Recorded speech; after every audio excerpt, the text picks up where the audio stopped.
Austen Approved. Today I review my top 5 favorite movies of 2015 so far. For this list, I'm not counting movies such as American Sniper, Imitation Game, and Selma, because they were in the Oscar race during the 2014 year, even though they came out in 2015. With this list, I felt like 2014 was a much stronger year for movies, so instead of doing a top 10 list, I'm doing a top 5 list with 5 honorable mentions, in no particular order. Check in next week when I do a top 10 list for my most anticipated movies for the rest of 2015. Let's do honorable mentions. Alright, so with my honorable mentions, I'm going to be counting down in no particular order 5 movies that I had a great time with, but just don't slip into the top 5 of 2015, which is still impressive. Now let's do this. Now, in my honorable mention list, in no particular order, let's start off with Ant-Man. Instead of going with the traditional aliens come down, Earth is in peril, they went with the Ocean's 11 heist movie meets Honey, I Shrunk the Kids and turned that into a superhero movie. Next is the independent film Western starring Magneto himself, the other one, Michael Fassbender. Not a lot of people got to see Slow West. Westerns are dying out nowadays, and independent films don't get a lot of viewers anyway, and even Michael Fassbender's name wasn't enough to get people to go see this movie. Maybe people thought just the name Slow West was going to mean it's just going to be a slow, boring Western, but this is not the case. Michael Fassbender plays a bounty hunter who is hired on by a Scottish teenager kid to protect him while they go across the United States to find his lover. There's some very good scenery in this movie. The action's really good. I really like the characters. It's too bad not enough people saw this movie. Furious 7, the latest installment in the Fast and Furious franchise. There's not much to say. It's got action, it's got the stunts, it got the characters that you love. There's a good ending for Paul Walker. May he rest in peace. Furious 7 brings it. Kingsman: The Secret Service came out in February, which is pretty much the dead zone for movies during the year.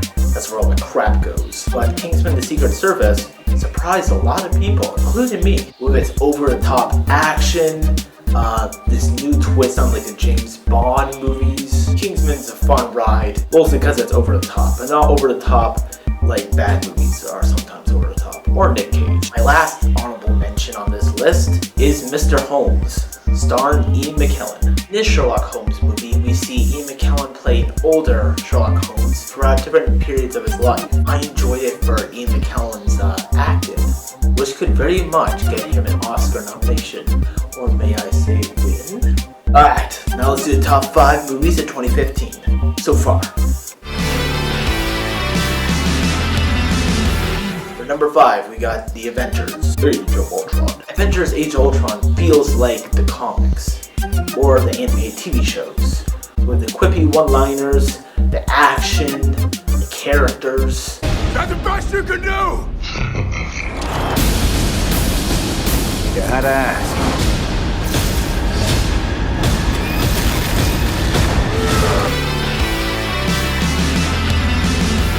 Number 4 is a tie between not one, but 2 musical biopics: Love and Mercy and Straight Outta Compton. Do you know who this man is? Brian Wilson of the Beach Boys. Round, round, get around, I get around, yeah, get around, round, round. We've all grew up in California. The brothers here, Dennis, Brian, and Carl. So I listened to those harmonies, I would teach them to my brothers, and we'd all sing. Listen to me, I'm going on and on. What about you, Melinda? Why don't you have a boyfriend? He broke my heart.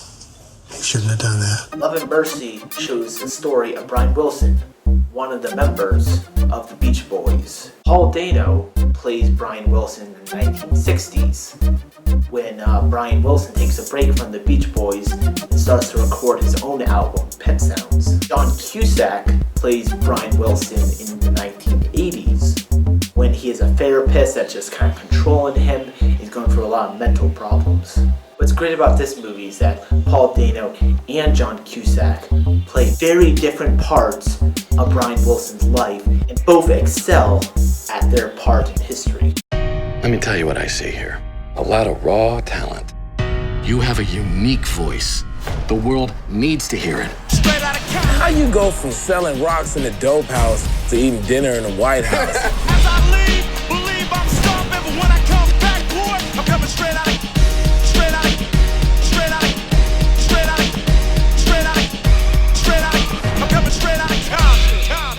Outta Compton is a much bigger movie about the rappers NWA during the early 90s. It has great performances by young actors who are told to play Dr. Dre, Eazy-E, and Ice Cube, played by Ice Cube's son in real life. While all these actors have had very little film experience prior to this movie, including Ice Cube's son having never played in any other movie before, they all nail their roles. Music is great, the story is very interesting because I don't really know too much about NWA. So both Love and Mercy and Straight Outta Compton get into my top 5 review, both music biopics, so I can cheat a little bit. Next we got Ex Machina.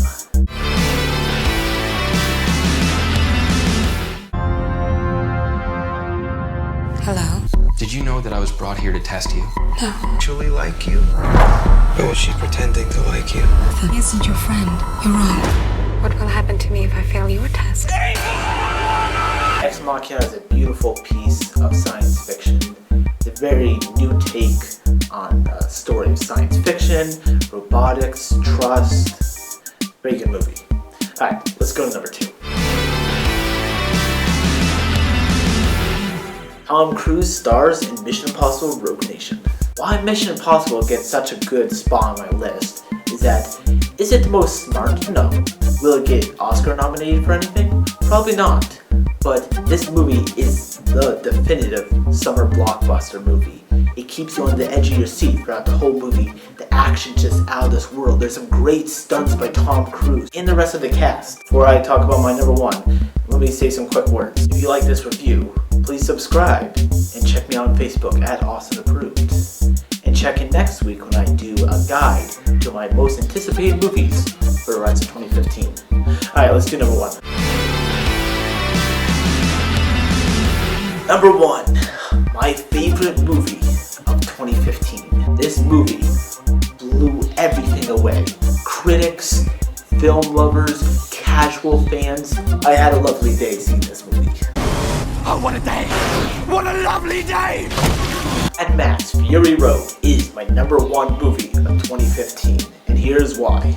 Almost all this movie was filmed using practical stunts, which is amazing because cars are flipping over, explosions are everywhere, characters are jumping from car to car and brawling on top of cars and trucks. It's just amazing. And I'm like, there's no CGI. CGI was used for some like background imagery and stuff, which almost all movies use. But for the action itself, there is like practically no CGI. It was all done practically, and it's amazing. Mad Max just keeps you on the edge of your seat the entire movie. The movie has a very simple plot. Characters drive in one direction, and they turn around, and they come back. That's essentially the plot. It takes this very simple plot and makes something beautiful out of it. It has one of the best female characters of 2015. Furiosa is this almost bald, very dirty, one-armed, she's a robotic hand, badass female character played by Charlize Theron, who is gorgeous in real life. In this movie, she actually plays the badass character who's meant to look like she's actually been through an apocalypse. And that's why Mad Max Fury Road easily gets number 1 on my top 5 of 2015 so far. Hey, did you guys agree or disagree with my list? Leave what you thought below in the comments. If you like this review, please hit subscribe and check me out on Facebook and Twitter at Austen Approved so you can get more True as Hell reviews.